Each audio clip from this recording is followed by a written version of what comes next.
Bonjour à toutes et à tous, à mon tour de décerner avec mes petits camarades du jury le prix littéraire de la Vocation 2020. Et c'est vrai qu'on est très heureux de pouvoir le décerner, même en cette année un peu compliquée, voilà, qui prouve que la littérature est toujours bien vivante et elle veut se faire entendre. Quels étaient les romans qui sont en lice pour ce prix de la Vocation 2020? Rappelez d'abord que le prix de la Vocation, c'est le plus beau prix de la rentrée littéraire, puisque c'est un prix qui s'adresse aux auteurs de moins de 30 ans et qui récompense un premier ou un deuxième ou un troisième texte, pourvu qu'on ait moins de 30 ans, et dans lequel on sent justement un ton précis, une vocation, c'est-à-dire presque quelque chose qui fait qu'on a envie de faire ça vraiment plutôt qu'autre chose, de s'y consacrer à fond, comme si on était appelé à le faire, comme si le corps, comme si l'âme le réclamait. Voilà.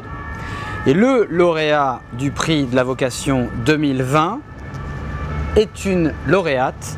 Il s'agit de Salomé Berlemont-Gilles. Pour le premier qui tombera, c'est chez Grasset et je l'accueille à mes côtés.